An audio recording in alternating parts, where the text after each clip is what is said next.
우리는 지난주에 그 사랑을 입은 에스더에 대해서 함께 나누었습니다. 에스더는요, 이 바벨론 포로로 끌려온 유다 민족 중에 한 가정이었습니다. 그러나 안타깝게도 여러분 아는 것처럼 부모님을 일찍 여의고 천의 고아가 되었습니다. 그때 사촌 오빠였던 모르드게가 자기의 딸같이 양육하던 차에 이 왕후 와스디가 폐위되고 시간이 4년 흐른 다음에 이 페르시아와 그리스의 전쟁에서 패한 이 아수에로 왕이 이 헛헛한 마음들을 또 채우고자 이 신하들이 기회를 보고 왕후를 다시 한번 좀 세웁시다 그렇게 권하죠. 그래가지고 놀랍게도 이 왕후로 선발되어지는 과정 속에 하나님이 참 여러 사람들을 통해서 은혜를 받게 하시고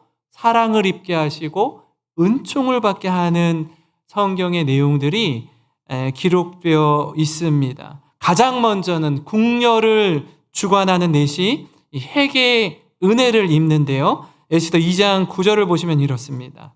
회개가 이 처녀를 좋게 보고 은혜를 베풀어 이렇게 써 있습니다. 좋게 보는 거예요. 이 에스더에게 잘해주고 싶은 겁니다. 이유가 없어요. 그냥 이뻐 보이는 겁니다.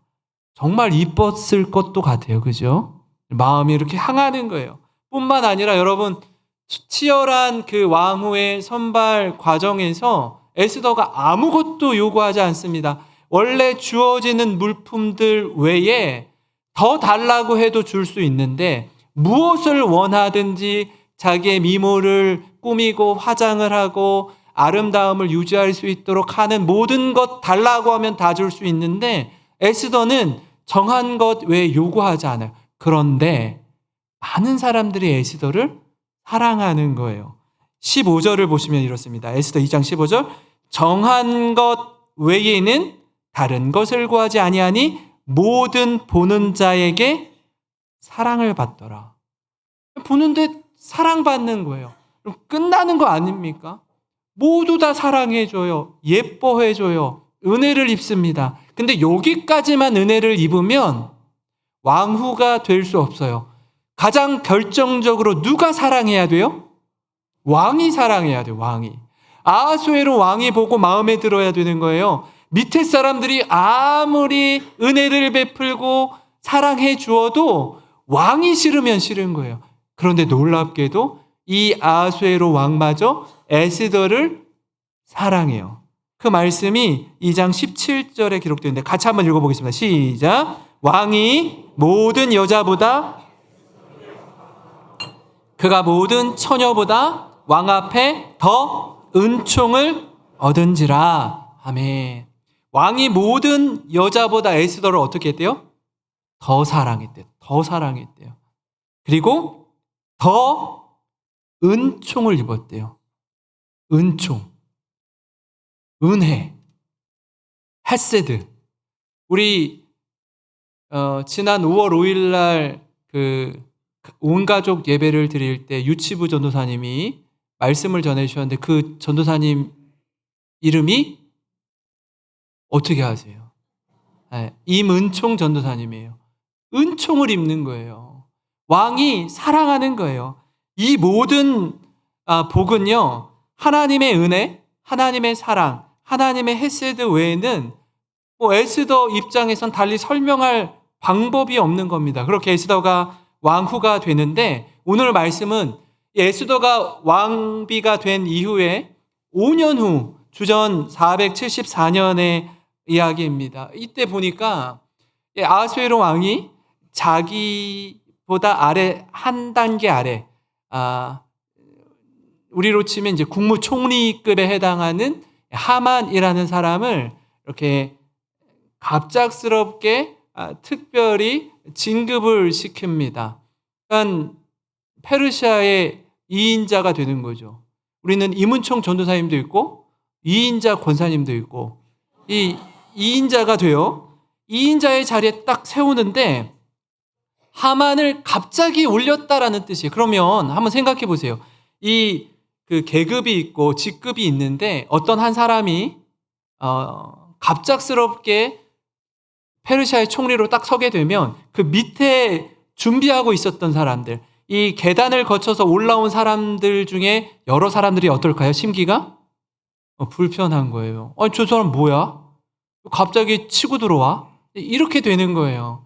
그래서 이 아하수에로 왕이 하만을 보면은 꿇어 엎드려 절하라고 명령을 합니다. 3장 2절인데요. 대궐문에 있는 왕의 모든 신하들이 다 왕의 명령대로 하만에게 꿇어 절하되. 왕이 명령했다라는 건 사실은 많은 이들이 동의할 만한 사람이 아니라는 거예요. 뭔가 있어. 불편해요. 그렇지만 여러분 아시는 것처럼 당시에 왕의 권력이 어마무시하다 보니까 왕이 명령하면 불편해도 좀 기분 안 좋아도 명령에 복종해야 하는 것입니다. 우리가 앞서 살펴본 것처럼 여러분 그렇게 모든 사람들이 불편해도 좀 싫어도 이 하만에게 꿇어 절하는데 유독 한 사람, 이 왕궁의 문지기였던 모르드게가 꿇지도 않고 절하지도 않아요. 신하들이 볼 때 기가 막히는 거예요. 너 뭔데?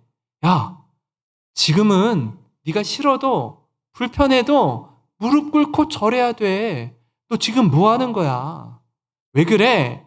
라고 묻는 겁니다. 여러분, 이 사건 때문에 이 에스더서 전체를 뒤흔드는 위기 상황에 봉착합니다. 격동의 순간을 맞이하게 돼요. 그러면 왜 모르드게가 하만에게 무릎 꿇거나 절하지 않았을까요? 이 역사적 배경을 좀 우리가 살펴보아야 하는데 이 부분을 이해하려면 이스라엘의 역사를 우리가 좀 봐야 됩니다. 하만이 어느 민족이냐 하면 아말렉 자손 중에 왕족인 아각 자손이었습니다. 여기 1000년의 역사가 숨겨져 있습니다. 1000년 전에 그 이스라엘 백성들이 출애굽할 때 이 파라오에게 이 10가지 재앙을 내리고 엑소더스를 할 때 광야 40년기를 지나지 않습니까? 근데 선봉에 서는 사람들은요, 남성이고 건장하고 건강한 사람들이 앞으로 걸어갔을 거예요. 그럼 뒤따라오는 사람들은 누구죠? 여성들, 또 노인들, 그리고 어린이들이었을 거예요. 그렇게 광야길을 걷는데 이 아말렉 족속이 이스라엘 백성들을 공격합니다. 누구를 공격하냐? 배후를 공격해요. 이 어린아이들, 노인들, 여성들을 너무나 비열하게 공격하는 거예요. 그래서 하나님이 나중에 이 모세를 향해서 말해요. 이 아말렉을 완전히 진멸하라라고 이야기합니다. 이 출애굽 이후 가나안 땅에 들어가서 할 때 사사 시대가 지나고 이제 왕정 시대가 펼쳐지죠. 이스라엘이 하나님, 우리나라도 다른 나라처럼 왕을 세워 주십시오.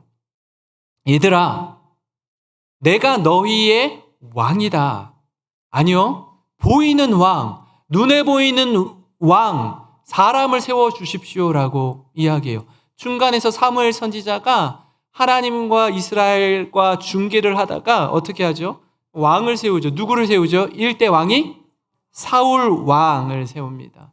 사울 왕에게 넘어가기 전에 신명기 25장 17절부터 19절을 보면 이렇게 아말렉이 공격하는데요. 너희는 애굽에서 나오는 길에 아말렉이 내게 행한 일을 기억하라. 곧 그들이 너를 길에서 만나 내가 피곤할 때에 내 뒤에 떨어진 약한 자들을 쳤고 하나님을 두려워하지 아니하였느니라. 그러므로 내 하나님 여호와께서 내게 기업으로 주어 차지하게 하시는 땅에서 내 하나님 여호와께서 사방에 있는 모든 적군으로부터 내게 안식을 주실 때에 너는 천하에서 아말렉에 대한 기억을 지워버리라. 너는 잊지 말지니라. 그래서 사울 왕이 이스라엘의 초대 왕으로 세워지고 아말렉과 전쟁이 벌어집니다. 아말렉을 진멸하라고 했는데 사울 왕이 어떤 선택을 하냐면 여러분 그 좋은 양, 소, 가축들뿐 아니라 이 아각 왕과 후손들을 사로잡아 가지고 와요.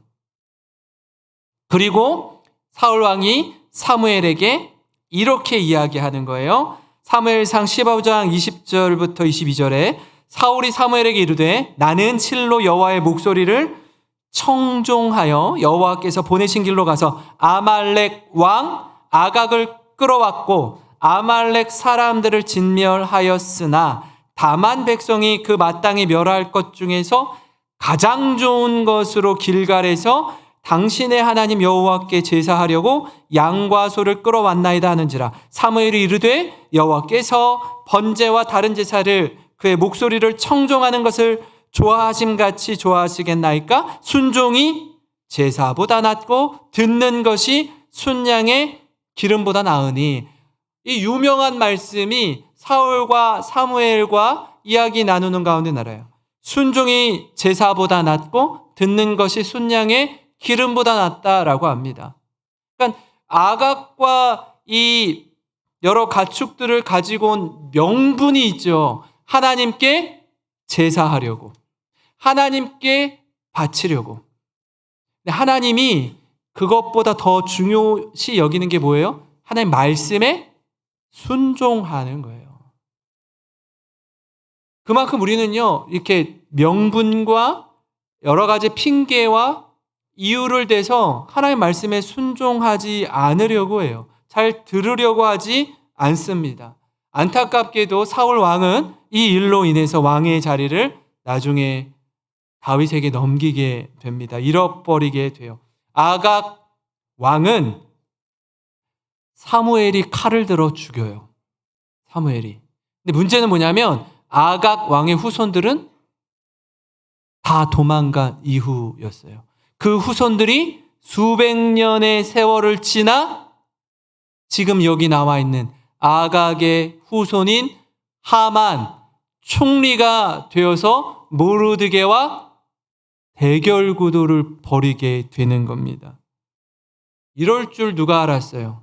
사울 왕이 이런 일이 일어날 줄 알았다면 아각 왕과 후손들을 다 멸했을 거예요. 근데 내 당대에 이런 일이 일어나지 않는다라고, 괜찮다라고, 이쯤은 살려둬도 된다고 하면서 두었다가 자신이 죽고 수백 년 후에 이런 일이 일어날 줄 알았다면 진멸했겠죠. 그죠? 사탄은요, 집요합니다. 끈질겨요. 어떻게 해서든지 하나님의 백성을 좀처럼 그냥 두지 않습니다. 여러분, 이 전쟁은 모르드게와 하만의 전쟁으로 그치지 않습니다.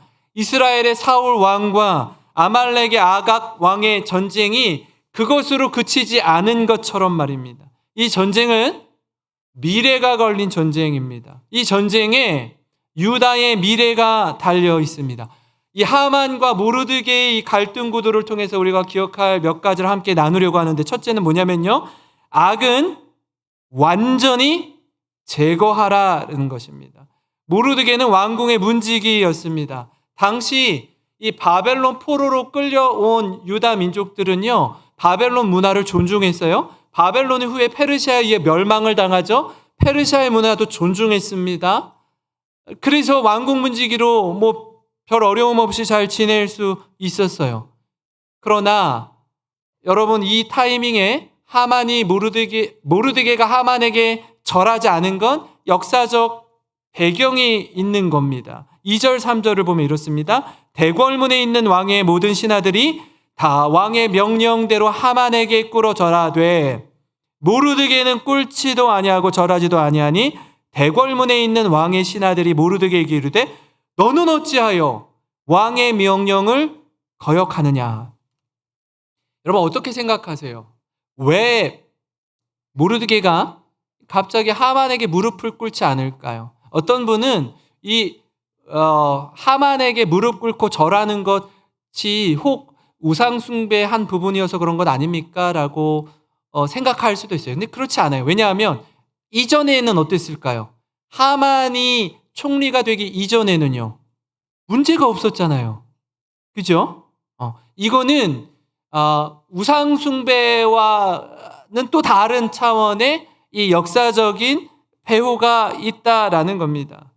민족적 갈등이 내재하고 있던 거예요. 사울 왕은 몰랐을 겁니다. 훗날 일이 이런 식으로 될 줄 말이죠. 그건 모르드게 개인의 감정이 아니라 민족의 과거와 현재와 미래를 아우르는 이 역사의 한복판에 서 있는 모르드게의 기상이요 패기였습니다. 두려움을 딛고 일어서는 용기를 가지고 이런 결단을 한 거예요. 제가 2022년도 2년 전입니다. 우리나라에 대한민국의 암에 걸린 사람들의 숫자를 파악한 데이터를 봤어요. 이 암 유병자라고요. 병이 걸린 사람의 이야기를 하는 거죠. 243만 명입니다. 243만 명의 암에 걸린 분들이 있어요. 국민 21명당 1명, 한 5% 정도가 암에 걸렸습니다. 65세 이상으로 제한을 하면요, 7명당 1명이 암에 걸렸어요. 7명당 1명이 유병자입니다. 그만큼 여러분 이 시대를 살면서 암에 걸릴 확률이 상당히 높습니다. 어떤 분이 저한테 이렇게 말씀할지 모르겠어요. 목사님, 저는요 열심히 운동도 하고 좋은 음식만 먹고 건강관리를 잘하고 영양제를 많이 먹고 해서 저는 암에 걸릴 일이 전혀 없습니다. 그렇게 확신할 수 있는 분 계세요? 그럴 수 없어요. 쉽게 생각하면 이래요. 여러분의 가족, 친척, 친구, 이웃 중에 주변을 살펴보는데 제 주변에는 단 한 사람도 암 환자가 없는데요. 그런 분 계세요? 없을걸요. 없을 거예요. 그 안에 다 걸릴 거예요. 누군가는 있어요. 우리 교회도 암 치료를 받고 또 암으로 투병하는 분들을 여러분들 계셔요. 저희 어머니도 47살에 유방암에 걸리셨어요. 제가 49살인데 저보다 2살 어릴 때 암에 걸리셨어요. 아무도 없어요. 다 걸렸어요. 걸릴 수 있어요. 근데 치료하는 과정이 있죠. 그죠? 방사선 치료를 할 때도 있고 수술을 하기도 하고 수술 후에 항암 치료를 합니다. 왜 하죠? 암을 깨끗이 제거하기 위해서. 조금이라도 남으면 안 돼요. 그죠? 조금이라도 남으면 안 돼요. 어떻게 해서든지 없애야 돼요. 깨끗하게 없애야 돼요. 조금 남겨두는 건 에이 요만큼인데 뭐 할 수 있어요? 없어요. 완전히 제거해야 돼요. 그럼에도 불구하고 또 재발하는 경우도 있다고요. 그런데 하물며 지금 하나님이 이 이스라엘을 향해서 사울 왕에게 뭐라고 했어요? 아말렉을 완전히 진멸하라고 했는데 살려둔 거예요. 수백 년이 지나서 여러분 유다 민족이 진멸하게 되었어요. 상황이 역전이 되는 겁니다. 이게 불씨가 되어서 여러분 완전히 판도가 달라지는 거예요. 사랑하는 성도 여러분, 우리가 살면서 자칫 유혹을 받거나 넘어질 수 있는 환경이 우리 눈앞에 있다면 스스로 제거하기 바랍니다. 목사님, 저는 걱정 없습니다. 제가 신앙생활을 얼마나 오래 했는데 제 믿음이 얼마나 좋은데요. 저는 유혹에 넘어지지 않습니다. 자빠지지 않아요. 그렇게 자신하는 분들이요, 크게 넘어져요. 크게 넘어진다고요. 자신의 믿음을 너무 과신하지 마세요. 그렇게 강한 확신을 가진 사람이 더 크게 넘어지더라고요. 우리는 그런 사람들을 성경을 통해 알고 있습니다. 베드로가 그랬어요. 베드로를 비롯한 12 제자들이 그랬습니다. 확신에 차서 예수님, 다른 사람은 다 주님을 떠나고 버릴지언정 나는 주님을 떠나지 않겠습니다. 내가 주님과 함께 죽을지언정 절대로 주님을 배신하지 않겠습니다라고 큰 소리친 베드로가 나 살려라 하고 도망가는 거 아닙니까? 넘어지는 거예요. 확신에 차서 말했지만 결정적인 순간에 넘어지고 자빠지고 실패하는 것입니다. 여러분, 데살로니가전서 5장 22절 우리 한번 같이 읽겠습니다. 시작. 악은 어떤 모양이라도 버리라. 다시 한번요. 악은 어떤 모양이라도 버리라. 사랑하는 성도 여러분, 이 말씀처럼 악의 불씨를 완전히 깨끗이 제거하는 우리 모든 성도님 되시길 주님의 이름으로 축원합니다. 그런가 하면요, 하만과 이 모르드게의 갈등 구도를 통해 기억할 두 번째는 뭐냐면 결정적인 순간에 내가 누구인지 자신의 정체성을 분명히 하라는 거예요. 모르드게는 그동안 왕궁의 문지기로 사명을 잘 감당했습니다. 우리가 읽지 않았지만요, 이 2장 말미에 보시면 아하수에로 왕을 살해하려는 음모를 가진 사람들이 계획을 짜고 있었어요. 근데 놀랍게도 이 계획을 모르드게가 알게 되었어요.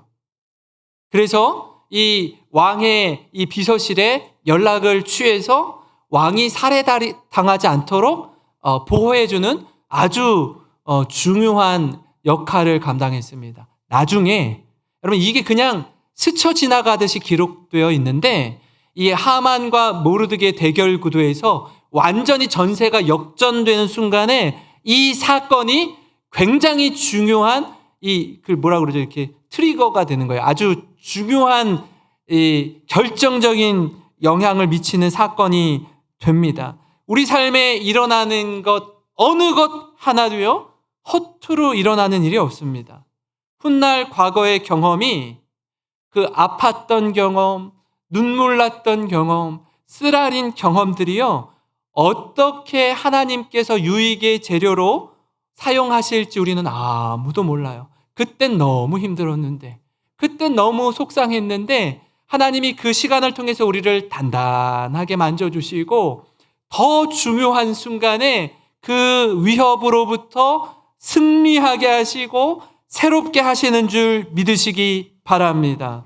그래서 오늘 내게 주어진 이 하루하루를 최선을 다해 살아야 해요. 그렇게 살던 모르드게가 중요한 때, 결정적인 순간 내가 유다인이라는 것을 사람들에게 말합니다. 왜냐하면 너 왜 무릎 꿇지 않아? 너 왜 절하지 않아? 너 생명의 위협을 당할 수 있어.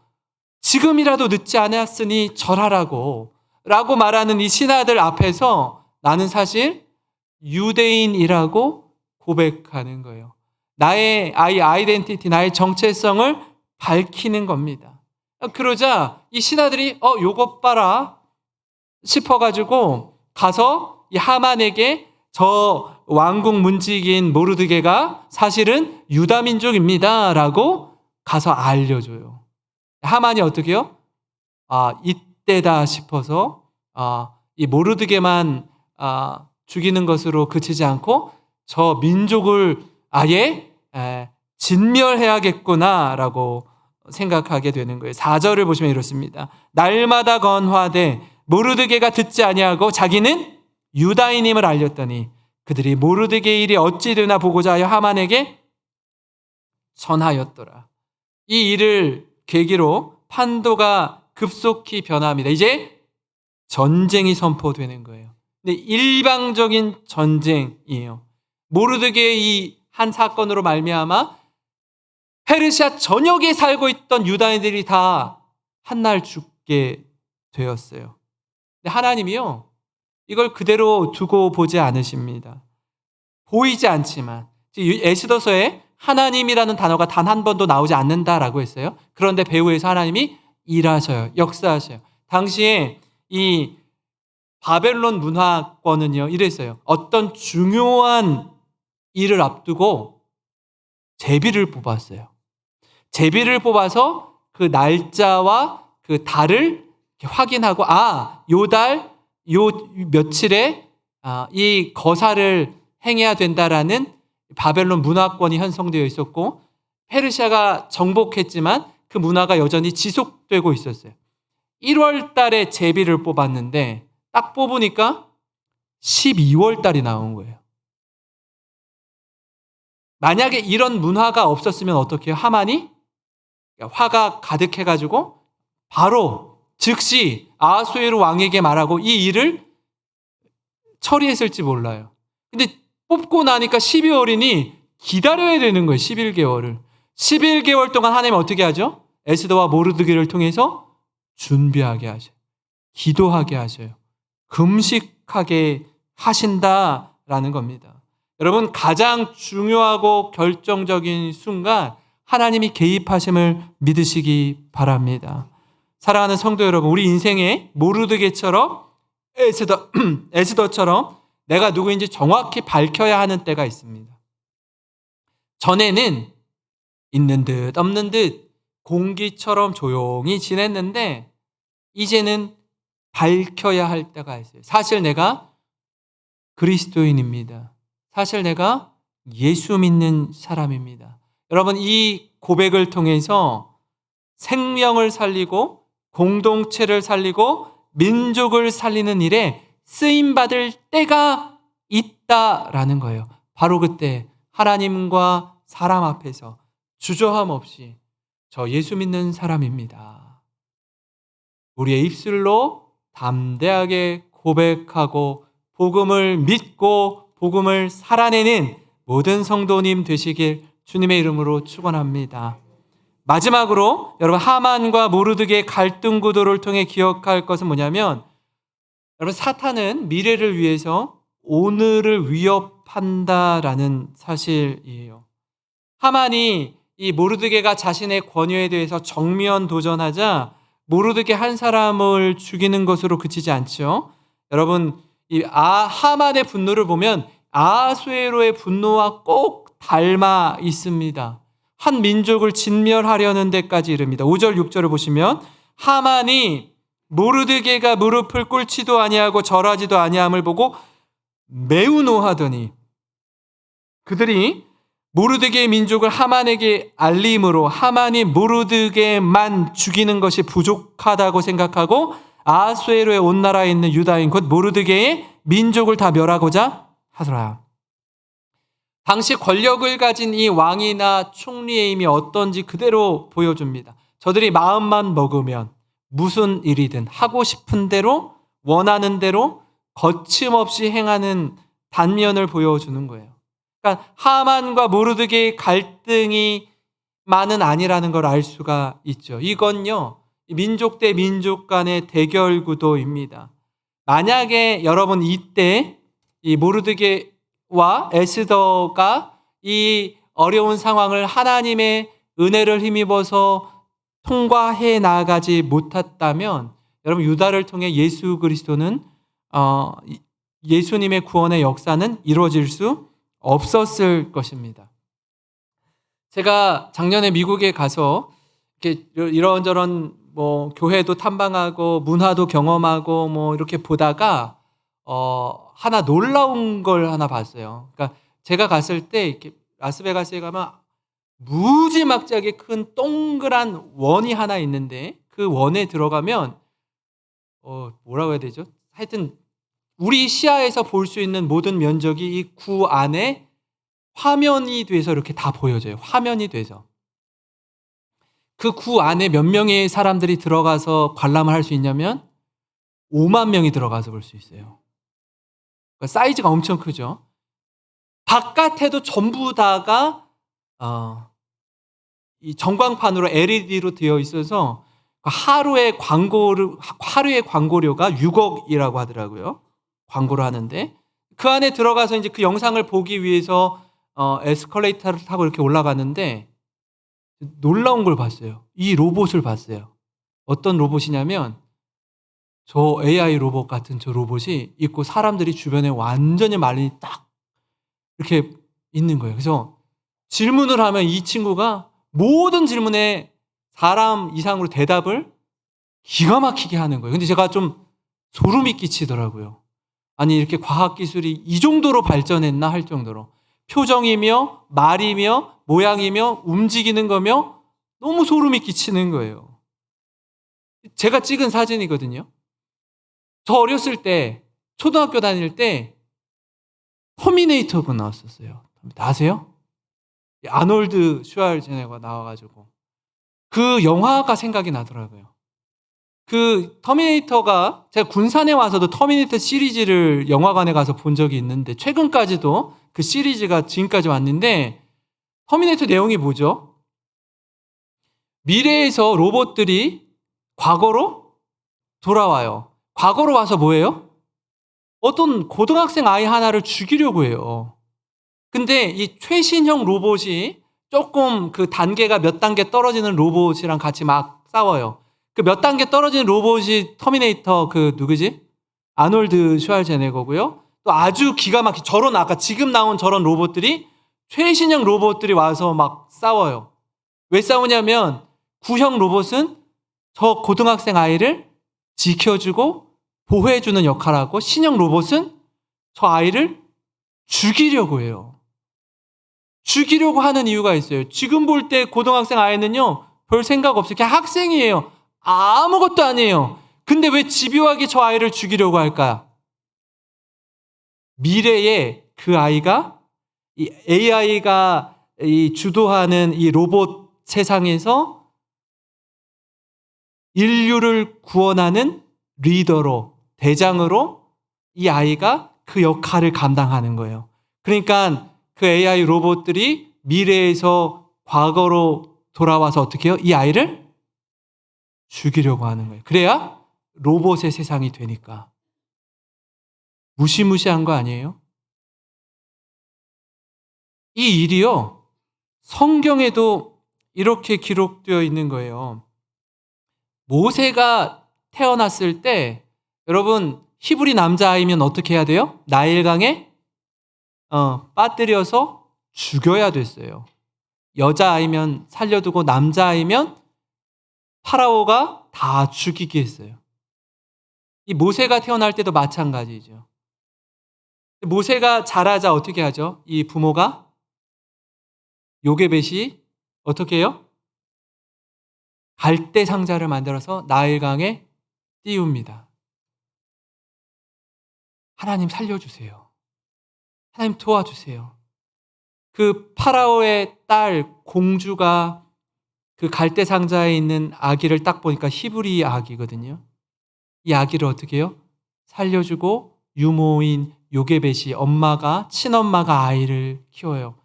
물에서 건짐받은 자라는 뜻의 이름이 모세입니다. 파라오가 왜 모세를 죽이려고 하죠? 갓난아기 죽여서 뭐 하려고요?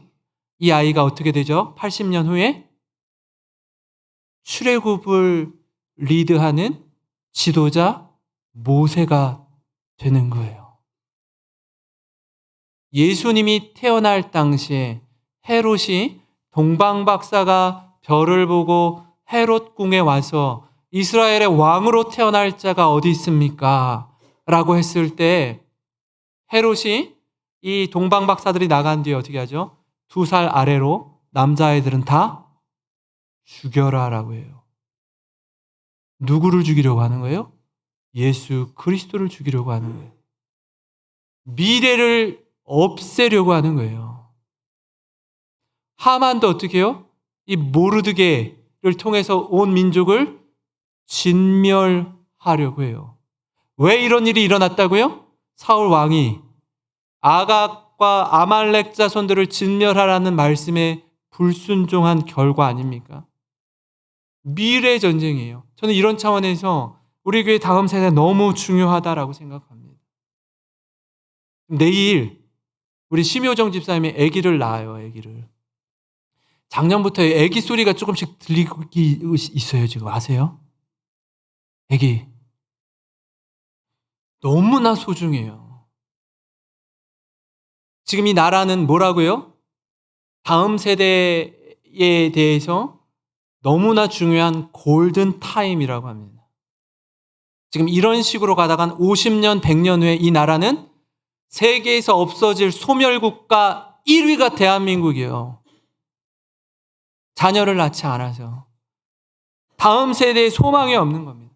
사랑하는 성도 여러분, 영적으로 우리가 깨어서요, 자녀에 대해 아이들을 낳을 뿐 아니라 믿음의 자녀로, 믿음의 다음 세대로 하나님의 말씀을 심기우고 가르쳐야 할 줄 믿습니다.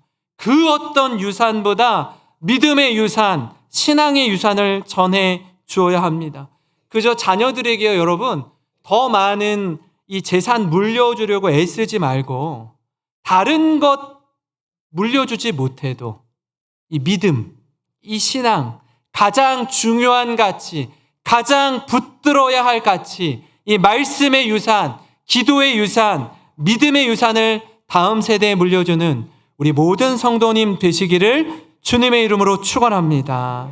여러분, 오늘 말씀을 기억하면서 우리 같이 기도하고